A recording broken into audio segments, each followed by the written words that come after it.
الحمد لله رب العالمين والصلاة والسلام على رسوله الكريم رحمة للعالمين وعلى آله وأصحابه أجمعين. أما بعد فأعوذ بالله من الشيطان الرجيم. بسم الله الرحمن الرحيم. إنك لعلى خلق عظيم. صدق الله العظيم. بے شک آپ صلی اللہ علیہ وآلہ وسلم عظیم الشان خلق پر قائم ہیں۔ اللہ رب العزت یہ اعلان کر رہا ہے کہ ہم نے آپ صلی اللہ علیہ وآلہ وسلم کے اخلاق حسنہ کو اعلیٰ ترین درجے پر فائز کیا ہے۔ جن کے اخلاق کی گواہی خود رب العالمین دے رہا ہو تو ان کے اخلاق کی عظمتوں کا کیا عالم ہوگا۔ اللہ رب العزت یہ نہیں فرماتا کہ آپ صلی اللہ علیہ وسلم کے اخلاق مبارکہ صرف مسلمانوں کے ساتھ ہی اچھے ہیں، بلکہ آپ صلی اللہ علیہ وآلہ وسلم کو مالک کائنات نے ساری مخلوق کے لیے رحمت للعالمین بنا کر بھیجا ہے۔ یہی وجہ ہے کہ آپ صلی اللہ علیہ وآلہ وسلم ساری مخلوق کے ساتھ حسن سلوک کرنے والے تھے۔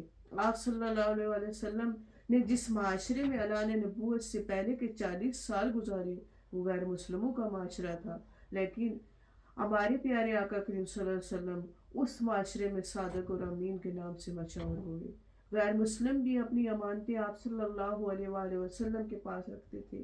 ہر کوئی آپ کی صداقت کی گواہی دیتا تھا، ہر کوئی آپ کی امانت داری کی گواہی دیتا تھا، ہر کوئی آپ کی مددگاری کی گواہی دیتا تھا، ہر کوئی آپ کو صادق اور امین ہونے کی گواہی دیتا تھا۔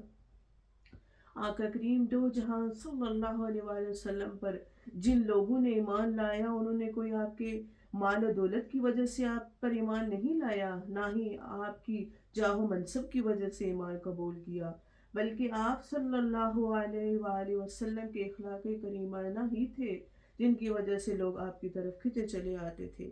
قرآن پاک میں اللہ تعالیٰ فرماتا ہے فَبِمَا رَحْمَةٍ مِّنَ اللَّهِ لِنْتَ لَهُمْ وَلَوْ كُنْتَ فَظًّا غَلِيظَ الْقَلْبِ فَانفَضُّوا مِنْ حَوْلِكَ۔ حبیب والا صفات، بس اللہ کی ایک ایسی رحمت ہے آپ ان کے لیے نرم طبع ہیں، اور اگر آپ تنہو اور سخت دل ہوتے تو لوگ آپ کے گرد سے چھپٹ کر بھاگ جاتے۔ آپ صلی اللہ علیہ وآلہ وسلم ایک مرتبہ ایک صحرا میں تشریف فرما تھے کہ ایک بدو آیا اور آپ صلی اللہ علیہ وآلہ وسلم کی چادر مبارکہ کو کھینچا اور سخت لہجے میں بولا کہ محمد مجھ کو کچھ دو، جس کی وجہ سے آپ کی گردن مبارکہ میں زخم کا نشان پڑ گیا۔